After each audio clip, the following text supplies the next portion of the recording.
I've listened to you kind of say you made a lot of mistakes in the beginning. Let's talk about this shotgun approach that Yes. because you said you were first to market, so you wanted to be everywhere all at once, and you didn't know, the repercussions of doing the shotgun approach, going, coast to coast kind of thing. Kind of walk us through your decision process there. Well, Anthony, we did make a lot of mistakes, but I always say that the reason why we succeeded was we weren't afraid to make mistakes because we learned from them quickly. And we often did not make the same mistake twice. We learned from them. We were very, very reflective on it.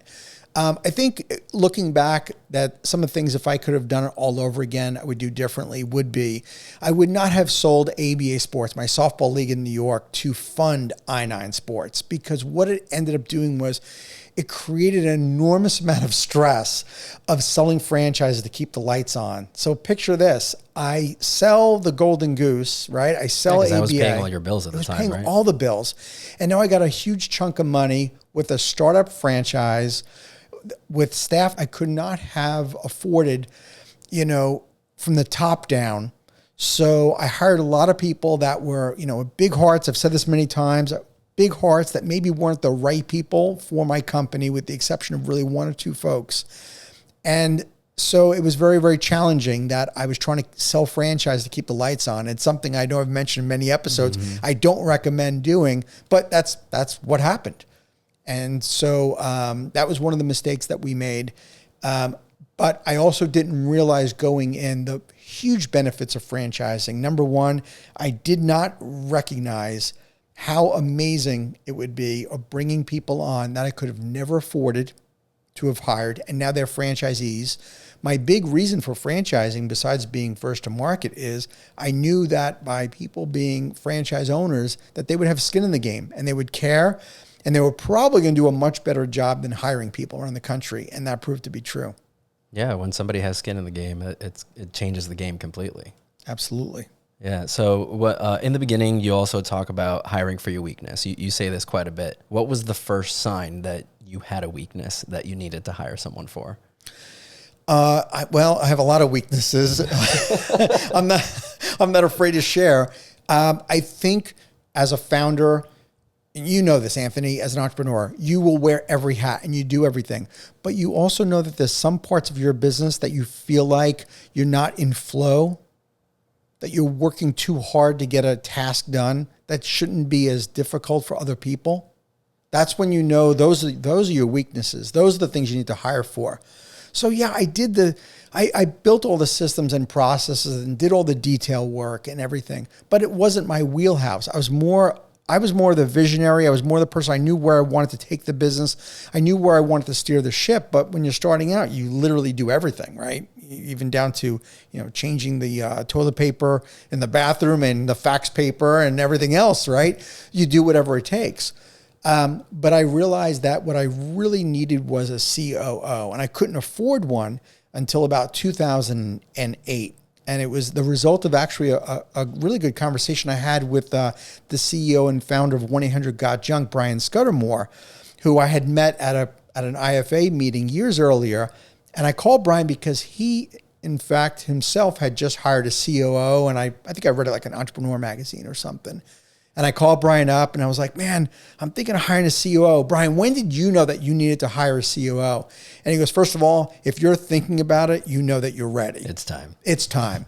And so I know that I really needed somebody to help lead the organization with me. And fortunately for me, there was a guy by the name of Brian Sanders. I know we had Brian on the show. He was the first episode. Season 1, episode 1. It was perfect bringing Brian on. And so Brian was a consultant who I had hired to help me with some marketing work back in 2005. And I give Brian all the credit. He crystallized the I-9 Sports experience. And so I was very fortunate that Brian was available at the time. And so he was the COO and first president of the company. Yeah, and he just retired, didn't he? Just recently? He just retired recently, yeah. It was a magical 20-something plus years of having him part of the brand. You said in a couple episodes that you almost went bankrupt. You were just hemorrhaging money. It was just going out the door, and not you weren't replenishing it fast enough. Was that before or after Brian? Oh, this was before Brian. Before Brian. Oh yeah. So you asked me earlier about all the mistakes we made. Yeah, that was big. That was a big one. Well, all the mistakes we made was, again, we were selling franchises to keeping the lights on. What I didn't recognize at the time, back in 2003, 04, I didn't realize how long it was really going to take my franchisees to truly making enough money that they would not only sustain an income, but that we were going to generate enough royalties to keep the lights on. I wasn't afraid to hire staff, so I was overstaffed.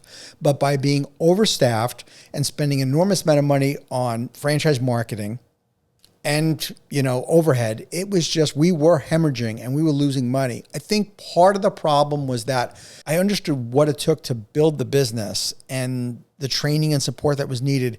It really wasn't tight enough. But probably the biggest problem that we had is that we didn't know what I9 Sports was in 2005 because we were both adult sports and youth sports at the time. So I had adult sports franchisees that, truth be told, I could not replicate the success of what I had done in New York with my franchisees. I don't know what it is. Maybe, New York was an anomaly, but my franchisees on the adult side could not replicate that success. And that was really frustrating for me because I had some really solid people that were following what I did and they weren't getting the same uptick. At the same time, the youth sports franchisees, which I had not a lot of experience doing myself, were starting to do well.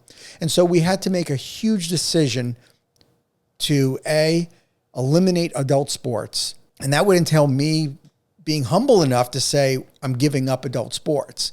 Or you could say pivoting to where we needed to go. And I think that's another critical part of being a successful entrepreneur is when you see something to, leave all the emotional baggage out of it, leave all the past out of the way, and you cannot be afraid to pivot.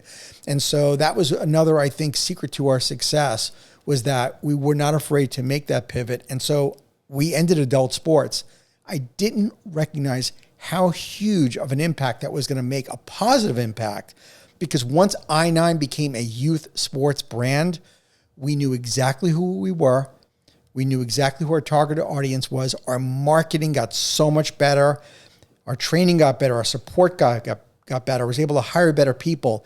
And we went from talking about hemorrhaging, we went from losing cumulatively $850,000 from 03 to 05 to I think we made $600,000 in 06. That is a huge turnaround. But we were about $50,000 or so from going out of business in 05.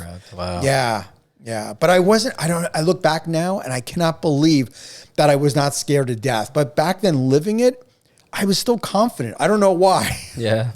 But you knew it was the right move. I knew we were going to do it. I look back now, if you just look at the numbers on paper, you're like, are you out of your mind? Like you came that close to failing. And we came really within an eyelash of going out of business. But back then living it, I wasn't in fear and I didn't live in fear. And maybe that's the other part of to be successful as an entrepreneur is you cannot live in fear. You cannot make decisions out of fear because often you'll make the wrong decision. And I always try to make the right decision on what was right for the company, not what was popular. Now, one of the problems with kind of pivoting that big of a pivot after you've already franchised is that some of the franchisees are already up and running, running the adult sports league. So what kind of pushback did you get from your existing franchisees at the time? Well, we had probably about 10 adult sports franchisees. I'd say 5 or 6 of them were probably on death's doorstep. Oh, wow. And so they were feeling it. They have already been feeling it. It was no surprise. Gotcha. So there was about half of them where I said, hey, look, we have youth sports available in your market, that they did convert to youth sports. The other half continue to run adult sports. And so I let them out of their franchise agreement, basically said, hey, if you want to keep doing adult sports, I'll just let you out of the franchise agreement. We came to a mutual termination. I let them out, and then they continue to run adult sports. In fact, there were some guys in New York and New Jersey, no surprise, right, that they continue to run adult sports. And I think they still run it today, and they run it well.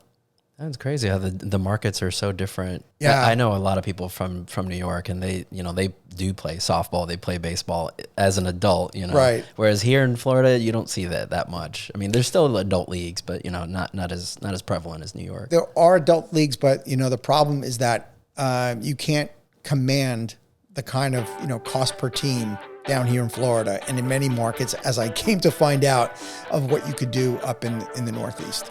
Thank you for tuning into the Emerging Franchise Brands podcast. For additional insights, guest applications, and to stay connected, visit us at efbpodcast.com.